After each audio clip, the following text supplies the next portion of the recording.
আসসালামু আলাইকুম সুপ্রিয় শিক্ষার্থীরা, আশা করি তোমরা অনেক ভালো আছো।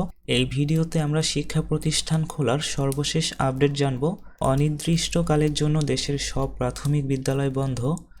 এবার সরকারি প্রাথমিক বিদ্যালয় খোলার সিদ্ধান্ত থেকে ফের সরে এসেছে প্রাথমিক ও গণশিক্ষা মন্ত্রণালয়। ফলে আগামীকাল রোববার 4 আগস্ট থেকে বিদ্যালয় খুলছে না।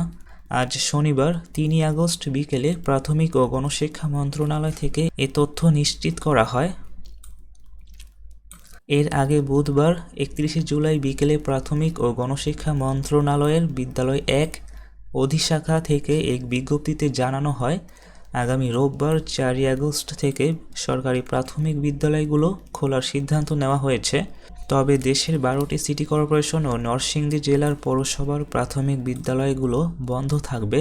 প্রসঙ্গত, কোটা সংস্কার আন্দোলন ঘিরে সহিংসতার কারণে 16 জুলাই দেশের সব সরকারি প্রাথমিক বিদ্যালয় অনির্দিষ্টকালের জন্য বন্ধ ঘোষণা করে সরকার।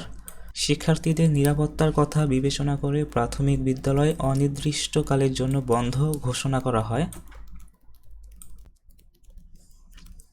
ওই সময় শিক্ষা মন্ত্রণালয়ের অধীন মাধ্যমিক ও উচ্চ মাধ্যমিক পর্যায়ের সব শিক্ষা প্রতিষ্ঠান, স্কুল, কলেজ, মাদ্রাসা, কারিগরি প্রতিষ্ঠান এবং পলিটেকনিক ইনস্টিটিউটগুলোর শ্রেণী কার্যক্রম পরবর্তী নির্দেশ না দেওয়া পর্যন্ত বন্ধের ঘোষণা দেয় শিক্ষা মন্ত্রণালয়। এই হলো তোমাদের প্রাথমিক শিক্ষা প্রতিষ্ঠান খোলার সর্বশেষ আপডেট। পরবর্তী আপডেট পেতে তোমরা অবশ্যই চ্যানেলটিকে সাবস্ক্রাইব করে পাশে থাকা বেল আইকনটি অন করে দাও।